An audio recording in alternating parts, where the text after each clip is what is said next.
Oh well. So yeah, Cool. there's a. Death became us. I'll try to get through this list as fast as I can. Was July a lot more than June? Yeah. But I mean, they're all pretty significant. Eddie Murphy had a comeback this month, some may say, with Boomerang. Was yeah, it was critically lauded, and it's a less silly Eddie Murphy vehicle. It's about him playing like a womanizer, like a Lothario, and it's actually got a cast of like ingenues that would become bigger stars. Like Halle Berry's in it, Chris Rock's in it at one point. He is a famous ingenue. Yeah, he's a famous ingenue.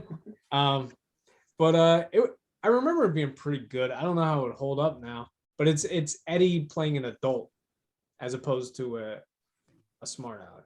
One of my blind spots for Eddie. I got to see that. Yeah. Yeah. League of Their Own came out this month. Ooh, good film. Very good film. Actually, might be Penny Marshall's best film, aside from Awakenings. I like this more. Yeah, I think Awakenings is great, but I think this is the role that everybody was like, Tom Hanks has range. yeah, He can do comedy and drama in the same movie. mm-hmm. Because there's scenes in it where he has an outburst that are very funny. There's no crying in baseball. Everybody remembers that quote. Honestly, and there's scenes where he's so besotted and drunk, where it's just like you feel it's very sorrowful. And like, oh, he can do pathos. Speaking of Bruce Willis, we were talking about the movie he had just done with him last year. What was that? Bonfire of the Vanities. Yeah, so he had done stuff like Joe versus the Volcano, Turner and Hooch. He's kind of like a lovable scamp in a couple of things. Yeah. And this is, I think, the point at which he becomes America's dad. Even though he's just becoming like... This is right before Philadelphia. And Forrest Gump and Philadelphia are the two Oscar wins back to back. So this is what leads him into that. Those three movies are what define Tom Hanks for sure. So this is the beginning. Absolutely. Those there's pre-League of Their Own, and then there's post-League of Their Own. Absolutely. Yeah, this is definitely like the tide turning for him career-wise. Mm-hmm. This might be. I can say that those earlier movies are bad. Some of those movies are pretty funny. But I don't know what my favorite Tom Hanks is, but off the top of my head, this might be it. League of Their Own. Really? Okay. Yeah. That's not to shortchange the women in the movie, because Gina Davis and Lori Petty are really good, and Donna's very good. They're very convincing as sisters. And actually, this is one of the few movies where everybody's like, "Oh, Madonna can act when she wants to." Yeah, it's this and in like Shanghai Surprise and some other garbage. Yeah. Rosie O'Donnell's actually pretty good. I don't typically like her. This is probably the best thing she's done in my opinion.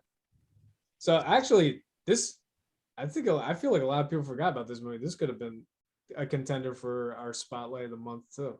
Had you ever seen this, Jeff? League of Their Own? Yeah. Years ago. Okay, I couldn't tell while you were looking if I spoilers or not. Usually I let you guys talk about I know. these things because you have a more vibrant memory of them. But no, I remember enjoying it. Mm-hmm. Yeah, I don't think we could have done this as our spotlight because it's so famous. Yeah, that's the only reason. So this is like the Batman. That's true. I think as a general rule of thumb, we can't do anything starring Tom Hanks. Yeah, I think this was a box office smash too. Yeah. Oh, we could if we were doing the 2010s. We would have done that one where he's off in Saudi Arabia. Oh, Hologram for the King. Hologram for the King is definitely an underrated gem. That's a good movie. Yeah, because it had no release. Absolutely not. I think you and I saw it. Did you and I see it? You and I saw it together. The non-movie? Yeah. Hey, a big team-up movie of action movie juggernauts happened this month. Can you guess what it was? Can you guess what stars were put together? We did Lethal Weapon 3 earlier this year, so it's not that. Well, I wouldn't say Dan Glover's an action hero. Rush Hour? Huh? Rush Hour is 98. All right, they're not A-list, they're B-listers. Oh, Young Guns? Steven Seagal and Chuck Norris. I don't know. You know what? He's not far off. Yeah. But it's Van Damme versus Dolph Lundgren and Universal Soldier. Ah, nice. Oh. I didn't know when this came out. I knew this was coming soon. Well, it's where I talk about movies that you don't identify with the director. this is a Roland Emmerich movie. Wow. He did all those disaster movies. Yeah. And actually, it's one of his better movies. I think it's a lot of fun. Especially if you're a fan of those two actors. The plot is inherently ridiculous. I mean, we know that. They're reanimated corpses who fight each other. Yeah. So it's a See it, but I mean, if you're going into it looking for any kind of realism, you literally walked into the wrong movie. But for action movie, B movie fun, yeah, it fits the bill. I launched a franchise apparently. It did actually. A weird franchise that had a theatrical movie, 2 made-for-TV movies, then a reboot movie that brought back the stars, and then another one that's kind of psychedelic in a Kubrick kind of way. It's a weird franchise. Yeah. Speaking of a franchise, the second movie in a trilogy of movies that's about to be rebooted, Honey, I Blew Up the Kid. Oh yeah. This was so horribly lackluster compared to the original. Yeah.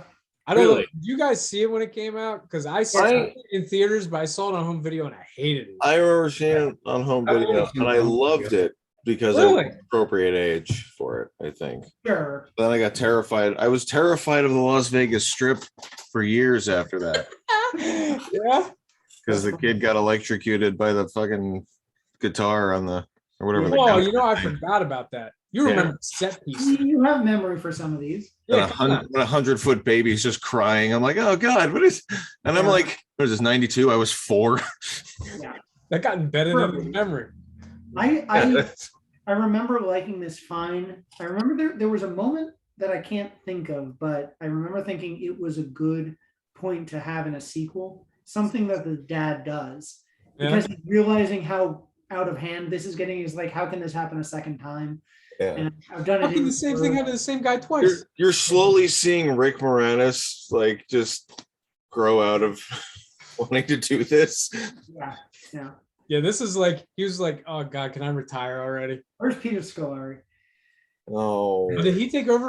I do. He's the one in the TV. In the TV show, yeah. Okay. I do like how in Honey, I Blew Up the Kid, the sequel to Honey, I Shrunk the Kids. Yes. Versus which was a great Lost World sequel to Jurassic Park. Both involve just as bad.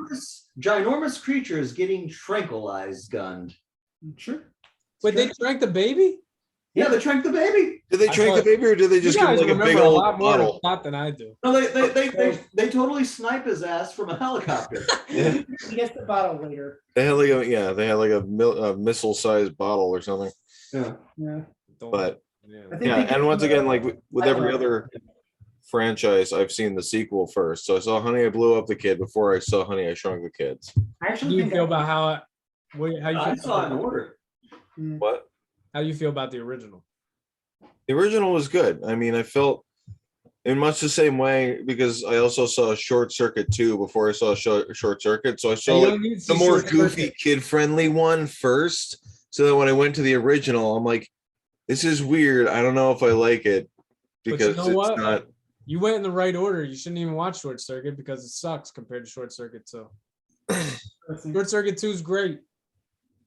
I don't know if I've seen either, actually. The first one is so that was military drama. That was my introduction to Michael McKean. And Fisher Stevens doing an Indian. Yeah, brown face Fisher Stevens. But you know what? For the longest time I thought he was an actual Indian. I know, me too. But it was good now, to say the least. But anyway, that's when we go back to do the 80s. Yeah.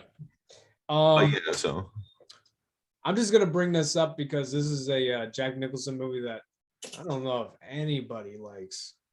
Anybody. If you look at the Rotten Tomatoes, I think it's got like a 4%. I watched it about 2 months ago, and it is one of the worst comedies I've ever seen. I don't think they even attempt jokes in this. It's called Man Trouble. It's him and Ellen Barkin. He's the head of a security company that has surveillance dogs, and she's being stalked by someone.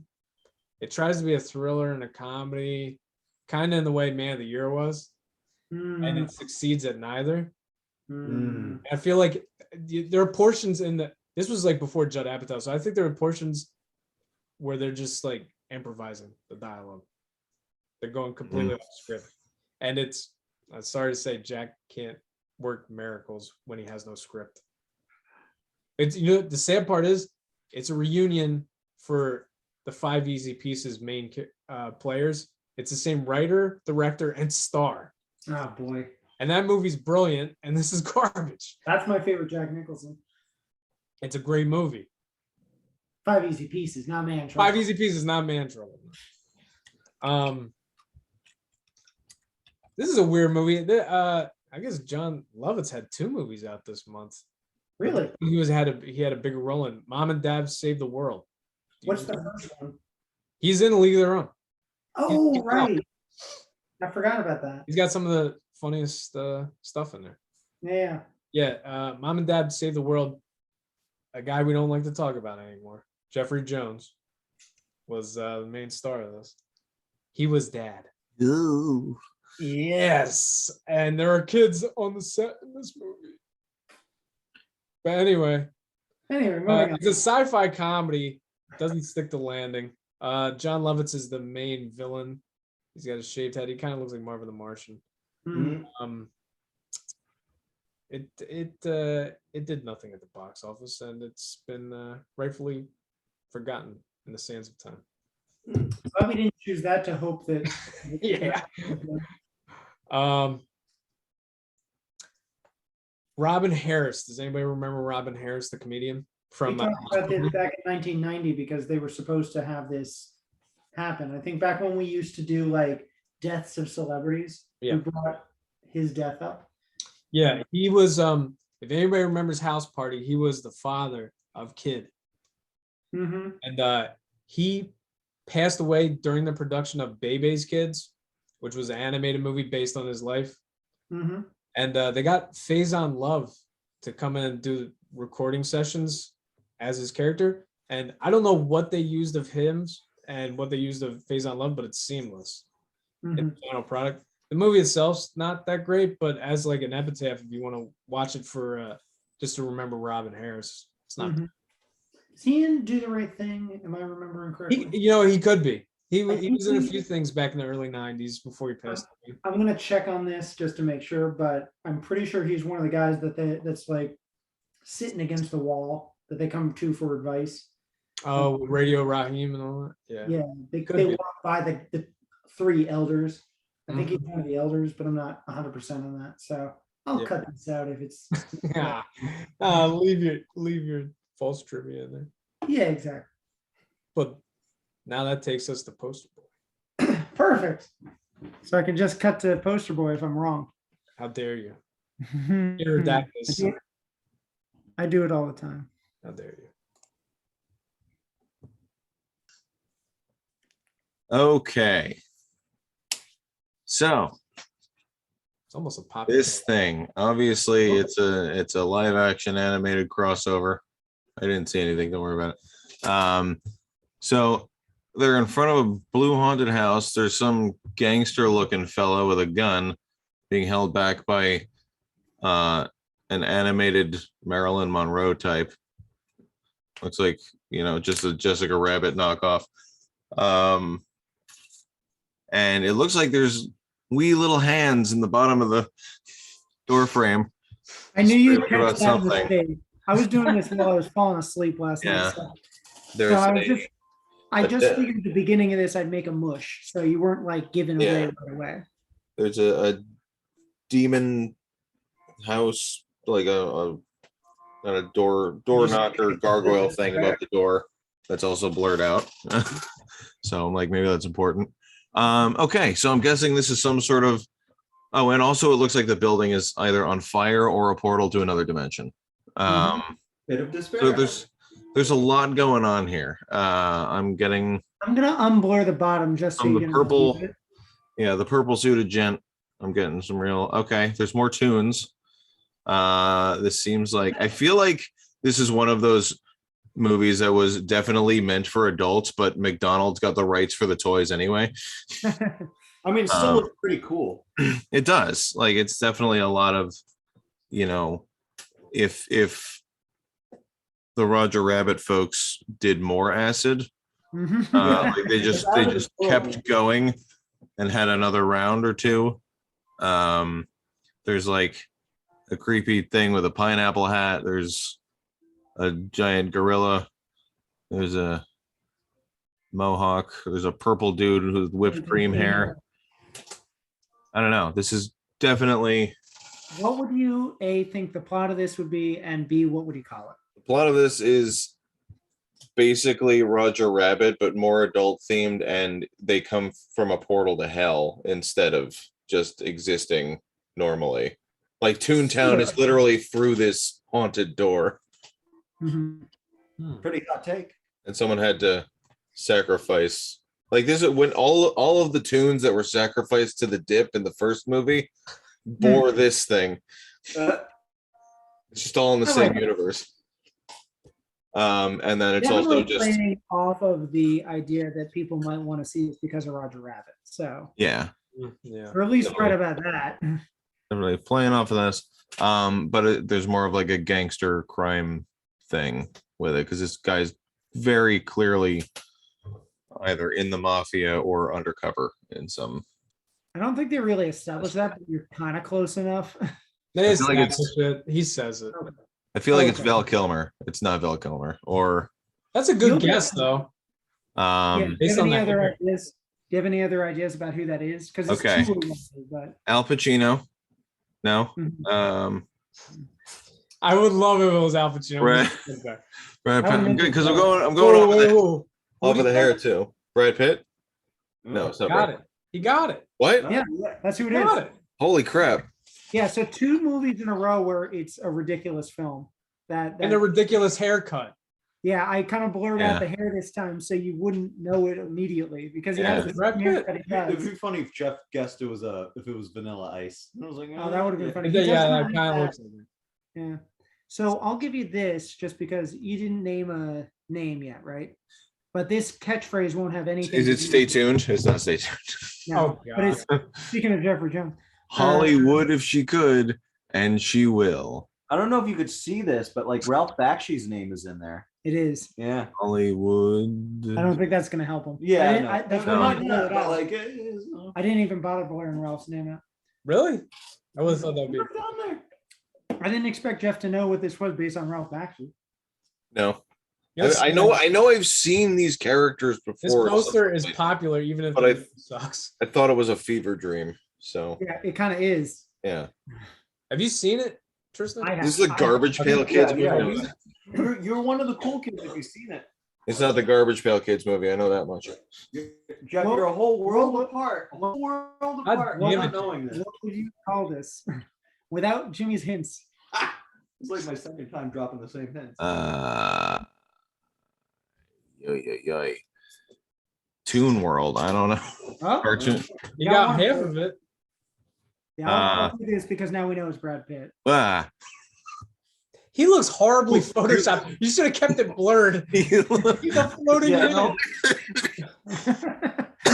It came out of the fire. Oh my god, that looks horrible. It's not good. I don't remember looking at something world, never world. Cartoon world. What's getting colder? What's the opposite of where they are? Clearly there's a fire behind them. So what would this be called? Opposite. You already got the point against Brad Pitt, so I don't know. All right. Escapades. Yeah, put me out of my misery. Cool world. Oh, okay. It's getting colder, man. So by the way, Brad Pitt, not the star of this. Gabriel Byrne is an animator. If I'm right. I think Brad Pitt's a star. I don't know. When I watch it, they're co-leads. I think Gabriel Byrne is in love with his creation, Holly, and wants to fuck her, and he gets sucked into the cool world where she wants to fuck the real life detective in her world, Brad Pitt. You missed a big plot point. Go ahead. Weird. Yeah. Okay. No, the movie starts off in live action, okay, with Brad Pitt coming back from the war. And then he gets into a motorcycle accident and has a he has a PTSD flashback before he goes into court. I forgot about that. He goes, medic, get down. And then they go into this. Yeah. This actually sounds. No, it's not. So apparently tunes fuck real life humans or else they'll become real. So I think it's Brad Pitt is a tune detective that is he's supposed to prevent any sex from happening. Right? He's been in a coma for years, so he's been in there for a while. I think I don't know how many years, because the time there's a time jump, but they don't tell you that. Yeah. Because Gabriel Byrne all of a sudden is out. He's animating her in jail. All of a sudden he's out of jail. And the kid's been in a coma for years. It's at least 5. It could be 10. Yeah. They don't care. It doesn't really matter because the movie's borderline incoherent. And it's way too horny. Yeah. I mean, Roger Rabbit was too. If you thought Jessica Rabbit made you feel feelings that you never knew as a little boy that you could feel, I know Jimmy will like up it by like 1,000%. Yeah, Holly she's overtly sexual. Yeah. Mm. And if you're curious if she succeeds, there's a real life Kim Basinger in this. So Classic. Mm-hmm. But yeah. Classic 90s. Ralph Bakshi. Mm. Yeah. It's very like uncomfortable. It's too hardcore for kids, but it's too tame for like fans of Fritz the Cat, so it can't really find a balance. Yeah. They should have gone even further, honestly. Yeah. You know what it reminds me of? Just go full if he said it was a portal to hell, it kind of reminded me of Monkey Bone. Mm. Yeah. I bet that's a better version of this. I'm not really. They're both stuck. Monkey Bone lends itself better because it's stop motion animation instead of 2D, sure, 2-dimensional. So yeah. like I've always been curious. The world building in that is more fluid. Also, Tim Burton, right? Yeah, he produced it. Henry Selick directed it. Yeah, his guy from Nightmare. Yeah. All right, so I do have another one for you, Jeff. Okay. This one is a little less unsettling. I don't know. Oh man. Debbie does salads. I like how you cropped something. So it's literally just a cheerleader posing, pointing at the title. Is this just "But I'm a cheerleader"? Nope. No. Okay. But I'm a cheerleader. This isn't. It's too late to be Heather's. Uh-huh. Yeah. Cheerleader's wearing a yellow and blue outfit, if that makes any difference. Doesn't matter. Okay. Very sunny though, right? Looks like nighttime to me. Sunnyvale High. I don't know. You're getting there. You took like every hint out of there. That was your hint. That was. Oh, okay. I think I know. You got it. He knows what it is. I genuinely. So obviously, give you nothing. But would you call this anything? Do you have any idea? What if the stakes were high and your life was on the line, God damn it! you would have figured it out. Fucking guy. Cheering for Sunnyvale. I don't know. Like bowling for Columbine, but. Oh God, no. Hornier. Well. You could say this movie definitely didn't suck. Oh God. Jimmy, you motherfucker. This Sunny blow up. I don't know. I'm trying to. All right. Now you guys are just like feeding me fake hints here. Are you going batty over Horizon? You're gonna mute us if you're gonna. At least you're having fun. Yeah, I'm like, you know what's funny though? He might know the title and not know that this is connected to something else. It's quite possible because I'm terrible. That's why we do this bit. So I'll put you out of your misery for now. I'll give you another hint. This is the tagline. He knows a sucker when she sees one. Oh boy. Is it a vampire movie? Could be. Okay. Something vampire. Oh, it's Buffy, isn't it? I got it. Yeah. He slayed it on that. I saw the stake and I'm like, oh, okay. I feel like a lot of people don't even know the movie. They know the show. Yeah, I've seen the movie. But I have not seen the show. Neither have I. Yeah. Neither have I. I've only seen the movie. I've seen bits and pieces because Jen watches it occasionally. Yeah. But like she doesn't wait for me, so I'll come in every 6 or 7 episodes and then just new characters appear and she tries to explain to me what happened. I'm like, I don't know. Yeah. Yeah, I gotta watch it eventually. I liked the movie fine, but I think improved upon with the show. Yeah, it was definitely, I don't mind. a The good movie's okay. Paul precursor. Rubens is great. Yeah, Jason Priestley, right? Yeah. Yes. And who plays Buffy in this? It's Christy Swanson. Yeah, I thought she was pretty good. I think Sarah Michelle Gellar is. The tone's different. Yeah, it's different. This So is I liked her fine, but this is goofier, and yeah, the show's actually more like dramatic. Yeah, the show's serious. This one's But they're both Very camp. But they're both got no. yeah. But, Forgot Donald. great. I forgot Donald Sutherland was in that too. And Yeah. you know the main vampire is Paul Rubens. Yeah, it's Paul Rubens. no No, wait, Keith Rutger Sutherland. Hauer. Rutger Hauer. Yeah, Oh right. Oh come on, it's Kiefer Sutherland. You know, no, it's the other one. Yeah, Hilary Swank was in this. Awkward. Yeah, but David Arquette. but it's funny that like Kiefer did Lost Boys and his dad does Buffy, yeah. Yeah, both Yeah, vampire that's movies, right. like, a decade apart. Mhm. But yeah, I'd say they're both products of Joss Whedon. Yeah, He's canceled. Yeah. At least we got Buffy. Like we can still appreciate his work Sure. because it's not just him creating it. art versus artist. Yeah.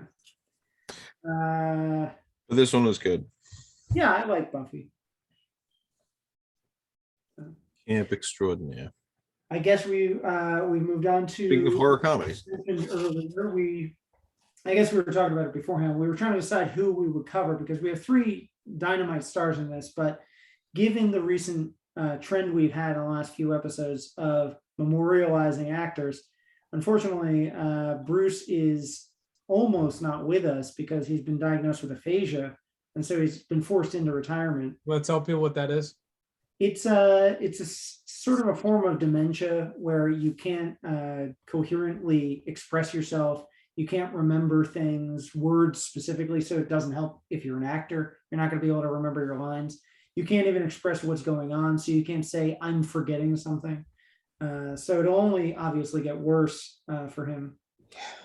It's a huge shame and something no one wants to live with, but we wanted to appreciate Bruce, given that he's fading away now, and pick our favorite Bruce films just to get a chance to talk about him. I know we all love Die Hard, but let's not pick. Yeah, that's similar to like Goodfellas. We can't just go with the biggest. It's thing. funny. I like Die Hard, the Die Hard movies. Everybody likes I wouldn't pick that. What's your favorite Die Hard movie? Is it the first one. Okay, The one with Jeremy Irons. that's mine. Everybody too. says that too. I don't Die know. Hard with a Vengeance is the best one. Everybody says that. Well, 2 of us have. Yeah. Jeff might not. But over Your Just favorite pick one? Die Hard. You like Live The Free? one with Justin Long. Oh, get out of here. Makes the most sense for Jeff, honestly.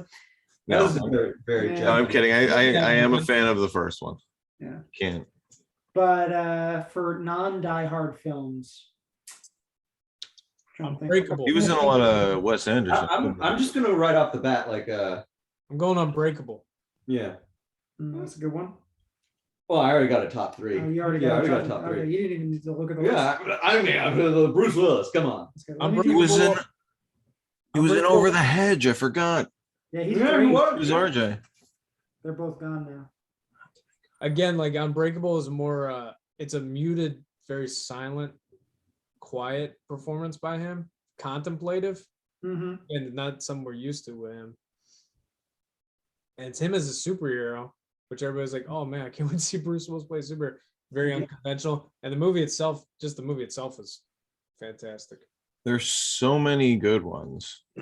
That's the thing. You Like go through it's- Bruce Willis's filmography and you're just like, I would just throw like I would potentially say what is it, 12 Monkeys? 12 Monkeys. Oh, Ooh. yeah. I knew one of But us. like Yeah. I saw that so long ago that I remember it left an impression on me, but I don't really remember the movie with all that much clarity. So Yeah, like, so I can't really throw that movie out there as like my favorite Bruce Willis movie.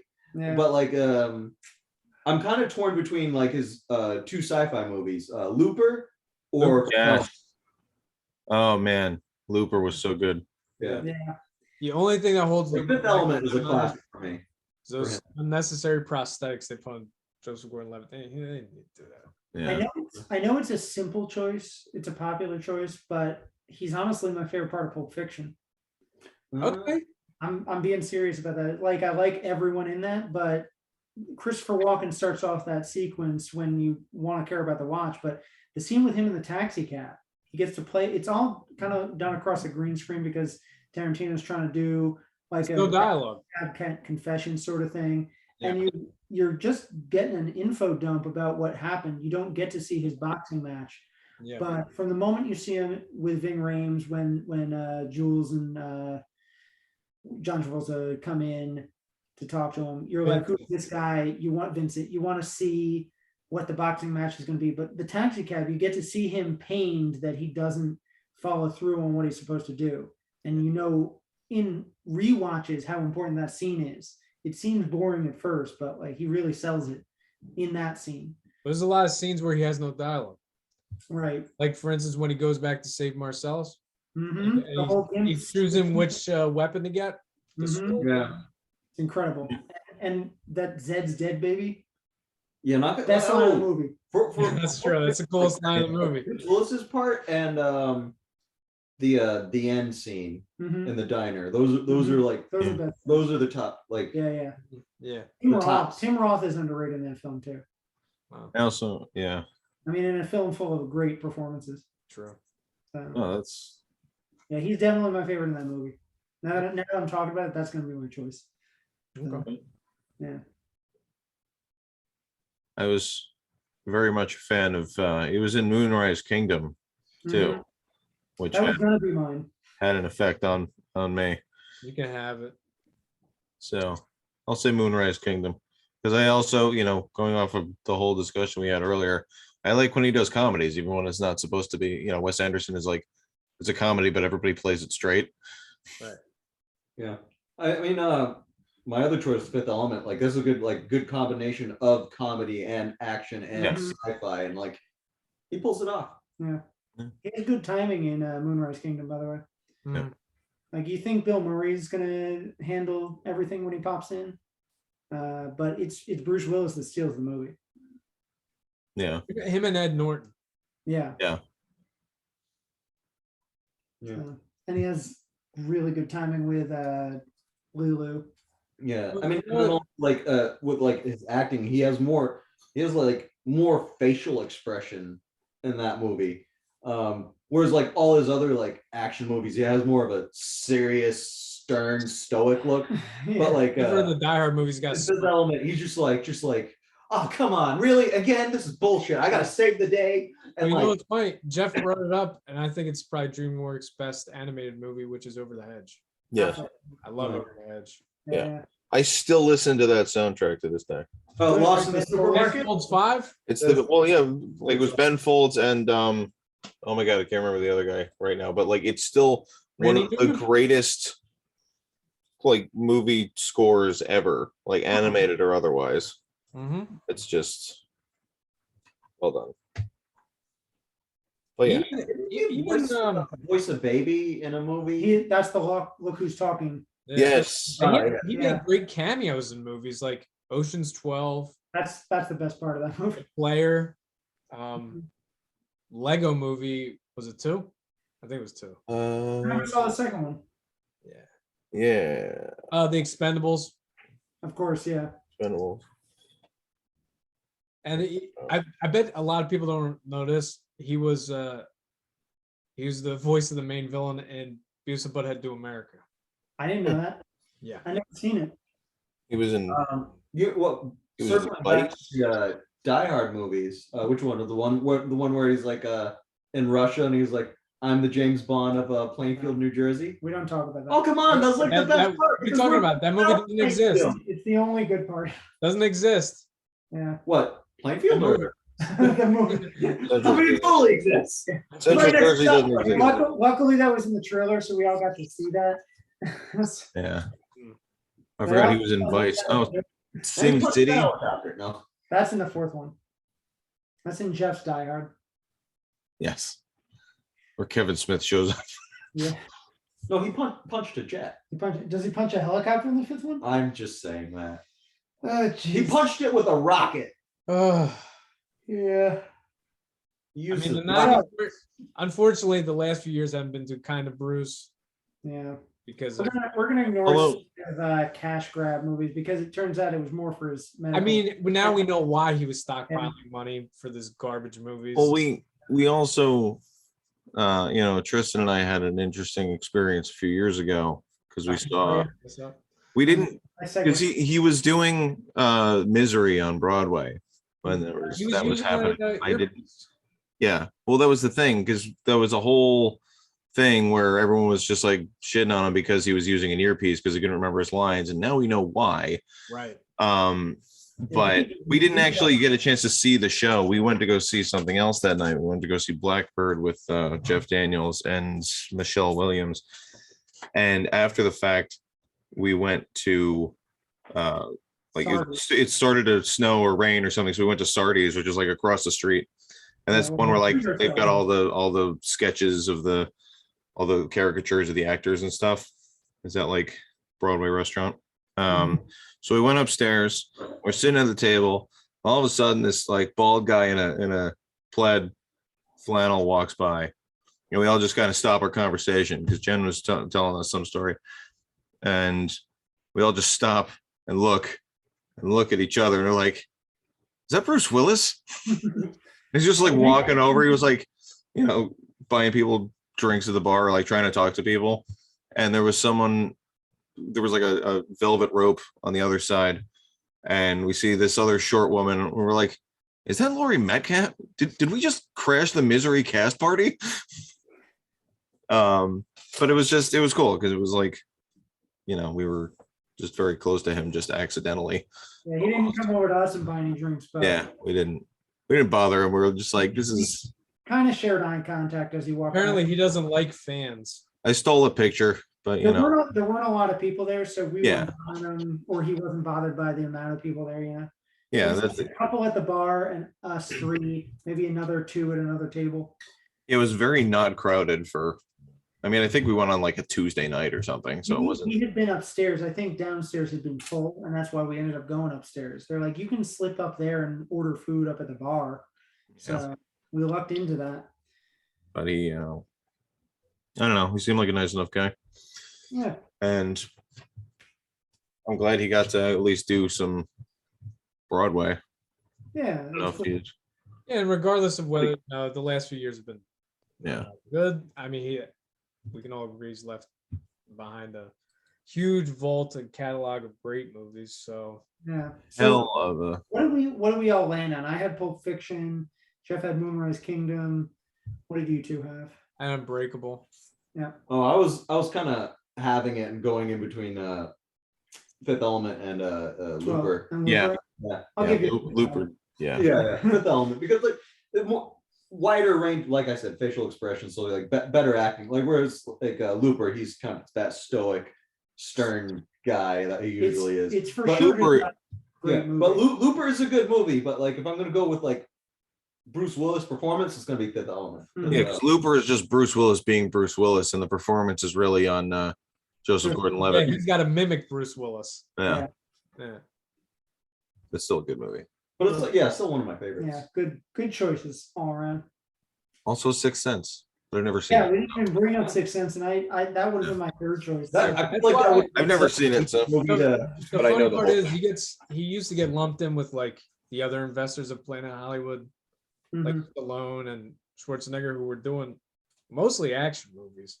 Like if you think of those two guys, they're mostly action movies. And yeah, you think of Bruce as doing a lot of action, but like just what you said, he's done a lot of drama, comedy, horror, like Sixth Sense. So I feel like that's like of those three actors, I think he was always deemed the most like critically respectable and versatile. Those three guys, because he was able to do a wide range of roles. And yet he never got an Oscar nomination. Yeah. What would he have gotten nominated for? I think he went for With the Story of Us. That was probably his Oscar grab. And that didn't really hit well enough. No. So, And Sixth Sense, honestly, he could have gotten something. I mean, if they ever gave out like rewards for action roles, which they never do, Die Hard, like he made that. John McClane is Bruce Willis, so they could never recast this. Right. Yeah, and that is an iconic character. Yeah. I'm sure someone's wanted to. Yeah, and they could. I know they were talking about doing a 6-1 before all this came out, and they were gonna have him bookend the movie and have somebody play a younger John McClane. Would have been awful. Awful. Yeah. You know that means they're gonna try and do like a Reacher type series or something, you know? It's just not gonna be the same. You can't duplicate Bruce Willis. Yeah. It's like the Lethal Weapon TV show. Young McClane. Yeah. It's like you know, Indiana Jones is forever gonna be Harrison Ford. I don't But you know, if after. they did like a Die Hard prequel, then it would just have to be Joseph Gordon-Levitt in the prosthetics again. Yeah. Yeah, there you go. Not a bad point. All right. Just Well, have less Bruce Willis. portray Bruce Willis for the rest of his life. Yeah, right. Well, I think that was successful. I think we appreciated Bruce Willis's career by highlighting one of his hidden gems. I hope you appreciated this along with us. Next month, we are going to focus on another actor in a what is it, a serial killer drama? I don't want to give it away because it's very twisty. Yeah, it's a bit of a sci-fi comedy, right? Or not sci-fi comedy, sci-fi. Psychological. Okay, It's a tongue-in-cheek psychological thriller. okay. Wait, what's the movie for next month? It's called Raising Cain. It stars John Lithgow. It's Brian De Palma. Now here's the thing. Ooh, I didn't know that. Wait, Yeah. Scarface. you know, I don't know if I've Untouchables. seen that one. Untouchables. You ever seen Untouchables? The first Mission Impossible we did. Yep. Very excited about this now. So we'll be covering that next month. Hopefully, if you want to comment, rate, review, subscribe, give us ideas for future movies. Or just Go send to our merch store. or just send us money. Just give us money. Yeah. We want that. We'll start a Patreon. Yeah, we'll do unboxing videos if you want to send us stuff. I'm not gonna tell you where to Just unboxing crappy movies. I love it. Let's do it. Yeah, why not? Yeah. So yeah, we'll see you next time.